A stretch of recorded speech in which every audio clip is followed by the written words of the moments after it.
Doctor Kiran Kumar ರಾಯರ್ YouTube ಚಾನಲ್ಗೆ ಆತ್ಮೀಯ ಸ್ವಾಗತ. ಸ್ನೇಹಿತರೆ, ಇವತ್ತಿನ ಈ ಒಂದು ವಿಡಿಯೋದಲ್ಲಿ ನಾನು ಮೆಂಟಲ್ ಎಬಿಲಿಟಿಗೆ ಸಂಬಂಧಪಟ್ಟಂತೆ ಹಲವಾರು ಪ್ರಶ್ನೋತ್ತರಗಳನ್ನು ನಾನು ಬಿಡಿಸ್ತಾ ಇದ್ದೇನೆ. ಬನ್ನಿ ಸ್ನೇಹಿತರೆ, ಹಾಗಾದರೆ ನೋಡೋಣ. ಸ್ನೇಹಿತರೆ, ಮೆಂಟಲ್ ಎಬಿಲಿಟಿ ಅಂದ ತಕ್ಷಣ ಪ್ರತಿಯೊಂದು ಸ್ಪರ್ಧಾತ್ಮಕ ಪರೀಕ್ಷೆಗಳಲ್ಲೂ ಅತಿ ಮಹತ್ವವಾದಂತಹ 15ಕ್ಕಿಂತ ಹೆಚ್ಚು ಪ್ರಶ್ನೆಗಳು ನಮಗೆ ಲಭ್ಯ ಆಗ್ತವೆ.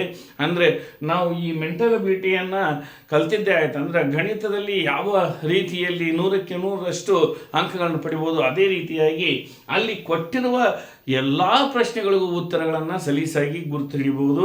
ಹಾಗಾಗಿ ಈ ಮೆಂಟಲ್ ಎಬಿಲಿಟಿಯನ್ನು ತಿಳ್ಕೊಳ್ಳುವಂಥದ್ದು ಬಹಳ ಅವಶ್ಯಕ ಆಗ್ತದೆ. ಅಲ್ಲಿ ಹಲವಾರು ಟ್ರಿಕ್ಗಳಿರ್ತವೆ. ಆ ಸಣ್ಣ ಸಣ್ಣ ಟ್ರಿಕ್ಗಳನ್ನು ನಾವು ತಿಳ್ಕೊಂಡಿದ್ದೆ ಆಯ್ತಂದರೆ ಅಲ್ಲಿ ಬರುವಂತಹ ಪ್ರತಿಯೊಂದು ಮೆಂಟಲ್ ಎಬಿಲಿಟಿಯ ಒಂದು ಪ್ರಶ್ನೋತ್ತರಗಳನ್ನು ನಾವು ಸುಲಭವಾಗಿ ಪರಿಹರಿಸಬಹುದು, ಉತ್ತರಿಸಬಹುದು ಅನ್ನೋದನ್ನು ನಾನು ಇಲ್ಲಿ ಹೇಳ್ತಾ ಇವತ್ತಿನ ಈ ಒಂದು ಪ್ರಶ್ನೆಯನ್ನು ನಾನು ಪ್ರಾರಂಭ ಮಾಡ್ತಾ ಇದ್ದೇನೆ. ಬನ್ನಿ ಸ್ನೇಹಿತರೆ, ಹಾಗಾದರೆ ನೋಡೋಣ. ಒಂದನೆಯ ಪ್ರಶ್ನೆ, ಅಲ್ಲಿ ಏನು ಕೊಟ್ಟಿರ್ತಾರೆ ಅಂದರೆ ಹಾಲ್ಟ್ ಅನ್ನು EBXOQ ಎಂದು ಬರೆದರೆ ಗಾರ್ಡನ್ ಅನ್ನು ಹೇಗೆ ಬರೆಯಬಹುದು ಅಂಥೇಳಿ ಒಂದು ಪ್ರಶ್ನೆಯನ್ನು ಕೊಡ್ತಾರೆ. ಅದಕ್ಕೆ ಆಪ್ಷನ್ಗಳನ್ನು ಈ ರೀತಿಯಾಗಿ ನೀಡ್ತಾರೆ.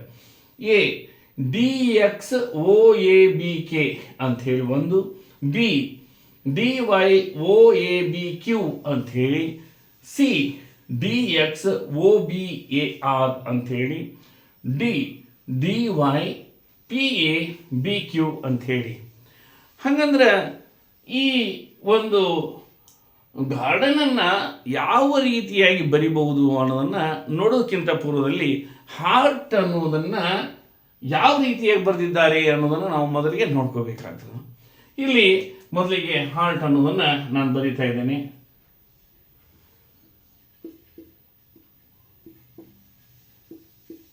ಹಾರ್ಟ್ ಇದರ ಯಾವ ರೀತಿಯಾಗಿ ಕೋಡಿಂಗ್ ಮಾಡಿದ್ದಾರೆ, ಕೋಡಿಂಗ್ ಮಾಡ್ತಾರೆ. ಇಲ್ಲಿ ಆ ಕೋಡಿಂಗನ್ನು ಯಾವ ರೀತಿಯಾಗಿ ಮಾಡಿದ್ದಾರೆ ಅನ್ನೋದು ನೋಡ್ಬೇಕು. ಇಲ್ಲಿ EBXOQ ಅಂದರೆ ಇಲ್ಲಿ ಹಾರ್ಟ್ನಲ್ಲಿ 5 ಅಕ್ಷರಗಳಿವೆ. ಅದೇ ರೀತಿ ಕೆಳಗಡೆ 5 ಕೋಡ್ಗಳನ್ನು ಇಲ್ಲಿ ನೀಡಿರುವಂಥದ್ದನ್ನು ನಾವು ಕಾಣ್ತೀವಿ. ಹಾಗಾದರೆ ಇಲ್ಲಿ ಗಾರ್ಡನ್ ಅನ್ನೋದನ್ನು ನಂತರ ನಾವು ಬರ್ಕೋಬೇಕಾಗ್ತದೆ. ಆ ಗಾರ್ಡನ್ ಅನ್ನೋದನ್ನು ಯಾವ ರೀತಿಯಾಗಿ ಇಲ್ಲಿ ಬರೆದಿದ್ದಾರೆ ಅನ್ನೋಂಥದ್ದನ್ನು ನೋಡೋಣ. ನಾವು ಗಾರ್ಡನ್ ಅನ್ನೋದನ್ನು ಬರಿತೀನಿ. GARDEN.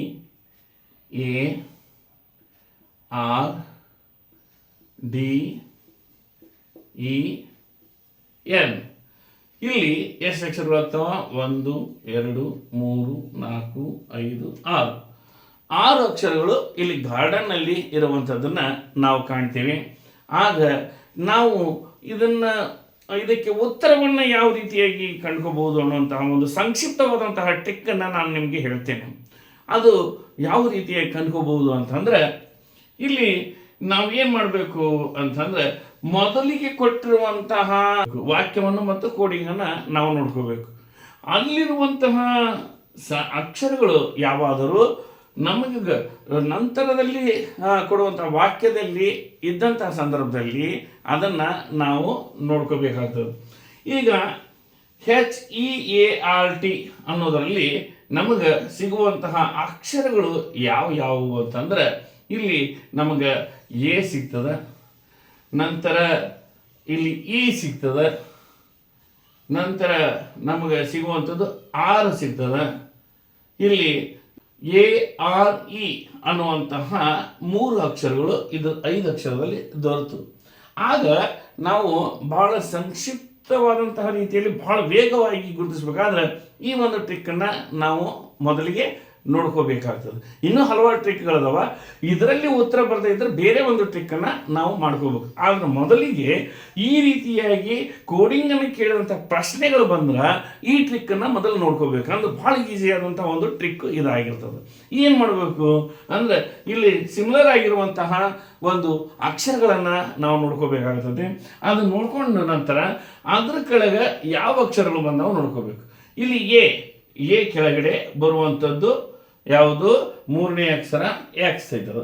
ಇಲ್ಲಿ ಎಕ್ಸ್ ಹಾಕ್ಕೊಂಡ್ವಿ, ಎಕ್ಸ್.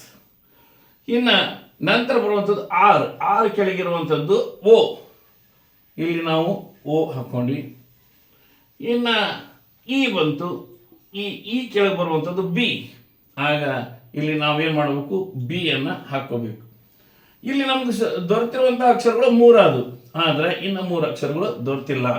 ಆದರೂ ನಾವೇನು ಮಾಡ್ಬೋದು ಅಂದರೆ ಈ 3 ಅಕ್ಷರಗಳ ಮೇಲಿನ ಉತ್ತರವನ್ನು ಗುರುತಿಸ್ಬೋದು. ಯಾವ ರೀತಿಯಾಗಿ ಅಂತಂದರೆ ಇಲ್ಲಿ ಎರಡನೇ ಅಕ್ಷರ ಎಕ್ಸ್ ಎಲ್ಲಿ ಬಂದಿದೆ ನೋಡ್ಬೇಕು. ಇಲ್ಲಿ ಎರಡನೇ ಅಕ್ಷರ ಎಕ್ಸ್ ಬಂದಿದೆ, ಇಲ್ಲಿ ಎರಡನೇ ಅಕ್ಷರ ಎಕ್ಸ್ ಬಂದಿದೆ. ಆದರೆ ಇಲ್ಲಿ 2 ಬಂದ ತಕ್ಷಣ ಸ್ವಲ್ಪ ಕನ್ಫ್ಯೂಸ್ ಇರ್ತೈತಿ. ಹೋಗಲಿ, ಈ ಎರಡನೇ ಅಕ್ಷರ ಎಕ್ಸ್ ಆಯಿತು, ಓಕೆ. ಮೂರನೇ ಅಕ್ಷರ ಯಾವುದು, ಆರಿಗೆ ಬದಲಾಗಿ ಓ ಬಂದಿದೆ. ಇನ್ನು ಓ ಎಲ್ಲೈತಿ ಮೂರನೇ ಅಕ್ಷರ ಅಂತ ನೋಡಿದ್ರೆ ಇಲ್ಲಿಯೂ ಮೂರನೇ ಅಕ್ಷರ ಓ ಐತಿ, ಇಲ್ಲಿಯೂ ಮೂರನೇ ಅಕ್ಷರ ಓ ಐತಿ. ಹಂಗಂದ್ರೆ ಇವೆರಡು ಒಳಗೆ ಏನೋ ನಮಗೆ ಆನ್ಸರ್ ಇದೆ ಅನ್ನೋದು ಗೊತ್ತಾಗ್ತದೆ. ಯಾಕಂದ್ರೆ ಇಲ್ಲಿ ಡಿ ವೈ ಐತಿ, ಇಲ್ಲಿ ಡಿ ವೈ ಐತಿ, ಇಲ್ಲಿ ಡಿ ಎಕ್ಸ್ ಐತಿ, ಇಲ್ಲಿ ಡಿ ಎಕ್ಸ್ ಐತಿ, ಮುಂದೆ ಓ ಐತಿ, ಇಲ್ಲಿ ಓ ಐತಿ. ಆದ್ರೆ ಇನ್ನು ಒಂದು ಅಕ್ಷರನಿಂದ ನಮಗೆ ಉಳಿತು. ಆ ಒಂದು ಅಕ್ಷರದಲ್ಲಿ ಉತ್ತರ ಗೊತ್ತಾಯಿತು ಅಂದ್ರೆ ಇಲ್ಲೇ ನಾವು ಉತ್ತರವನ್ನು ಕಂಡ್ಕೋಬಹುದು. ಇಲ್ಲದೇ ಇದ್ರೆ ಈ ಒಂದು ಮಾದರಿಯನ್ನು ಬಿಟ್ಟು ಮತ್ತೆ ನಂತರದ ಒಂದು ಮಾದರಿಗೆ ನಾವು ಹೋಗ್ಬೇಕಾಗ್ತದೆ. ಅದು ಯಾವುದು ಅಂತಂದ್ರೆ ಇಲ್ಲಿ ನೋಡ್ರಿ, ಇನ್ನೂ ಒಂದು ಅಕ್ಷರ ಯಾವುದು, ಹೀಗೆ ಬಿ. 1 2 3 4 5, 5ನೇ ಅಕ್ಷರ ಬಿ ಅನ್ನುವಂಥದ್ದು ಎಲ್ಲಿ ಬಂದೈತೆ ಅನ್ನೋದನ್ನ ನಾವು ನೋಡೋದು. ನೋಡಿ ಸ್ನೇಹಿತರೆ, ಇಲ್ಲಿ ನಮಗೆ ಏನು ಗೊತ್ತಾಯಿತು, ಮೂರನೇ ಅಕ್ಷರ ಆರ್ ಆಯ್ತಾ, ಆರಿಗೆ ಓ ಬಂತ. ಇನ್ನು 4 ಇಲ್ಲ 5ನೇ ಅಕ್ಷರ ಹೀಗೆ ಬಿ ಬಂತು. ಇಲ್ಲಿ 5ನೇ ಅಕ್ಷರ ಹೀಗೆ ಬಿ ಯಾವುದರ ಬಲ್ರಿತೀವಿ ಎರಡರೊಳಗೆ ಅನ್ನೋದನ್ನ ನೋಡ್ಕೋಬೇಕು ನಾವು. 1 2 3 4 5 ಇಲ್ಲಿ ಬಿ ಬಂದೈತಿ. ಇಲ್ಲಿ 1 2 3 4 4ನೇ ಅಕ್ಷರ ಬಿ ಬಂದೈತಿ. ಅಂದ್ರೆ ನಮ್ಮ ಉತ್ತರ ಯಾವುದು, 5ನೇ ಅಕ್ಷರಕ್ಕೆ ಬಿ ಯಾವ್ದು ಬಂದೈತೋ ಅದು ನಮ್ಮ ಉತ್ತರ ಆಗ್ತೈತಿ. ಅಂದ್ರೆ ಇಲ್ಲಿ ಎ ಅನ್ನುವಂಥದ್ದು ಸರಿಯಾದ ಉತ್ತರ. ಈ ರೀತಿಯಾಗಿ ನಾವು ಈಸಿ ಟ್ರಿಕ್ನಿಂದ ಇದನ್ನು ಗುರುತಿಸ್ಬೋದು. ಇನ್ನೂ ಒಂದು ಮಾದರಿಯಿಂದ ಇದನ್ನು ನಾವು ಗುರುತಿಸ್ಬೋದು. ಯಾವ ರೀತಿಯಾಗಿ ಆ ಒಂದು ಉತ್ತರವನ್ನು ಗುರುತಿಸ್ಬೋದು ಅಂತಂದರೆ ಇಲ್ಲಿ ನೀವು ಸಾಮಾನ್ಯವಾಗಿ ನೋಡ್ತಾ ಇದ್ದೀರಿ, HEART ಅನ್ನುವಂಥದ್ದು ಇಲ್ಲಿ ಐತಿ. ಇಲ್ಲಿ EBXOQ ಅನ್ನುವಂಥದ್ದು ಐತಿ. ಇಲ್ಲಿ ನಾವು ಏನು ಮಾಡ್ಬೋದು ಅಂದರೆ ಇದನ್ನ ಉತ್ತರವನ್ನು ಗುರುತಿಸ್ಬೇಕಾದ್ರೆ ಇಲ್ಲಿ ಎಷ್ಟು ಅಕ್ಷರಗಳ ಅಂತರ ಐತೆ ಅನ್ನೋದನ್ನ ಇನ್ನೊಂದು ರೀತಿಯಲ್ಲಿ ನಾವು ನೋಡ್ಕೋಬಹುದು. EFG ಅದನ್ನು ಹೆಚ್ಚು ಬಂತು ಅಂದರೆ ಇಲ್ಲಿ 2 ಅಕ್ಷರಗಳ ಅಂತರ ಇರುವಂಥದ್ದನ್ನು ನಾವು ಕಾಣ್ತೀವಿ. ಅದೇ ರೀತಿಯಾಗಿ ಇಲ್ಲಿ ಬಿ ಐತಿ, ಬಿ ಆದಿಂದ CD ಇದು ಇ ಅಂದರೆ ಇಲ್ಲಿ 2 ಅಕ್ಷರಗಳ ಅಂತರ ಐತಿ. ಇನ್ನು ಮೂರನೇ ಒಂದು ಅಕ್ಷರ ಎಕ್ಸ್ ಐತಲ್ಲ, ಇಲ್ಲಿ ವೈ, ಜಡ್ ಆದಮೇಲೆ ಜಡ್ ಕೊನೆ ಆಯಿತು. ಇದರ ನಂತರ ಯಾವ ಅಕ್ಷರ ಇಲ್ಲ ಅಂತೇಳಿ ನಾವು ಅನ್ಕೋಬಾರ್ದು.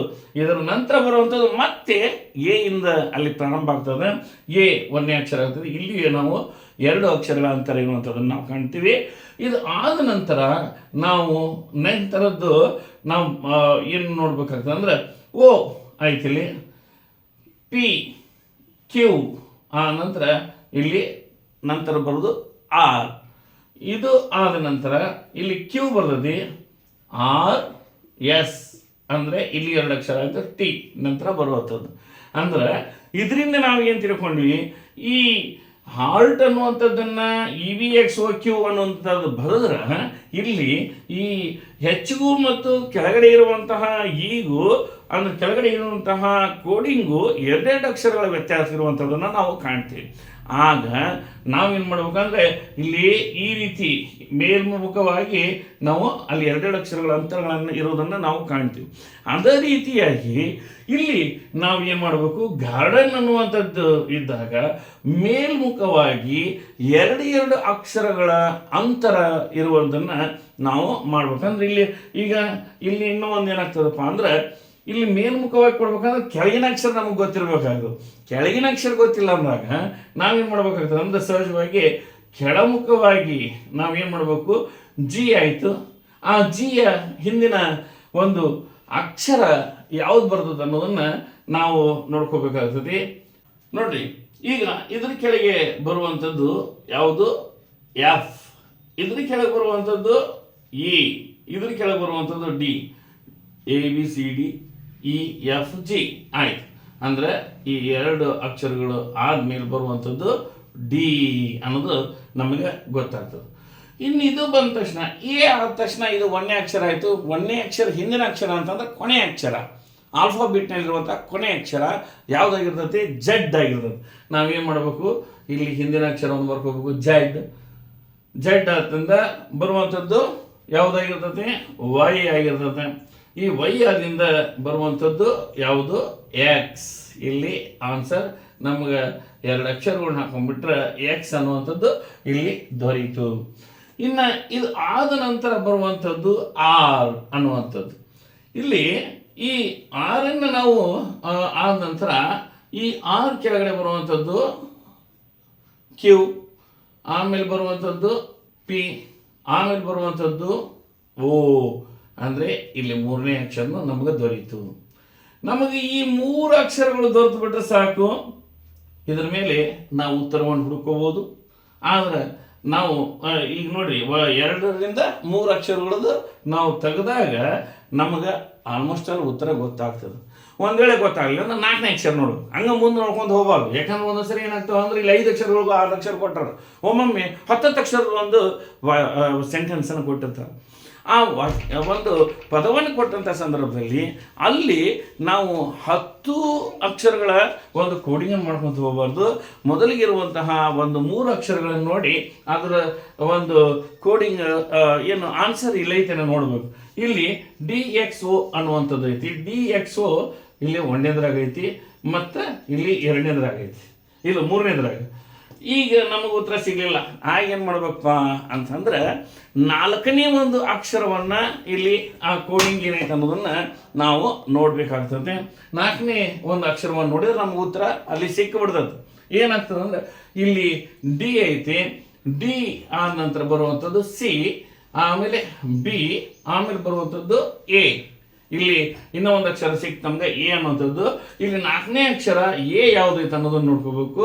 ಇಲ್ಲಿ 1ನೇದ್ರೊಳಗೆ 4ನೇ ಅಕ್ಷರ ಎ ಐತೆ, ಅಂದ್ರೆ DXOA ಅಂತ ಹೇಳಿದೆ. ಇಲ್ಲಿ ಸಿ ಒಳಗೆ DXOB ಅಂತ ಹೇಳಿದೆ. ಅಂದಾಗ ಈ ಸಿ ಅನ್ನುವಂಥದ್ದು ರಾಂಗ್ ಆನ್ಸರ್, ಎ ಅನ್ನುವಂಥದ್ದು ರೈಟ್ ಆನ್ಸರ್ ಅನ್ನುವಂಥದ್ದನ್ನು ನಾವು ಗುರುತಿಸ್ಬೋದು. ಹೀಗೆ ನಾವು ಮೆಂಟಲ್ ಎಬಿಲಿಟಿ ಒಳಗೆ ಒಂದೇ ದಾರಿಯಿಂದ ಅಲ್ಲ 2-3 ದಾರಿಯಿಂದ ಹುಡುಕಿದಾಗ ನಮ್ಗೆ ಉತ್ತರಗಳು ಸಿಗ್ತಾವ. ಅದೇ ಹೇಳಿದ್ದಲ್ಲ, ಮೊದಲನೇ ಒಂದು ಟ್ರಿಕ್ಕನ್ನು ಮೊದಲಿಗೆ ನಾವು ಅನ್ವಯಿಸಿಕೊಂಡು ಉತ್ತರವನ್ನು ಹುಡುಕಬೇಕು ಈ ರೀತಿಯಾದಂತಹ ಸಂದರ್ಭಗಳಲ್ಲಿ. ನಂತರ ಅದು ಬರದೇ ಇದ್ದರೆ ಈ ಒಂದು ಟ್ರಿಕ್ಕನ್ನು ಮಾಡಬೇಕಾಗ್ತದೆ. ಇದರಲ್ಲಿ ನಮಗೆ ಸಹಜವಾಗಿ ಉತ್ತರ ದೊರೆಯುತ್ತದೆ. ಇದು ನಮಗೆ ಅಲ್ಲಿ ಉತ್ತರ ದೊರೆಯಲಿಲ್ಲ ಅಂದ್ರೆ ಮತ್ತೆ ಇನ್ನೂ ಒಂದು ಮಾದರಿಯಲ್ಲಿ ನಾವು ಉತ್ತರವನ್ನು ಹುಡುಕಬೇಕಾಗುತ್ತೆ. ಆದರೆ ಈ ಒಂದು ಪ್ರಶ್ನೆಗೆ ಈ 2 ಮಾದರಿಗಳು ಸಾಕು.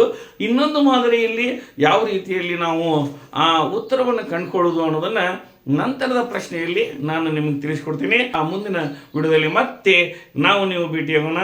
ಜೈ ಹಿಂದ್, ಜೈ ಕರ್ನಾಟಕ.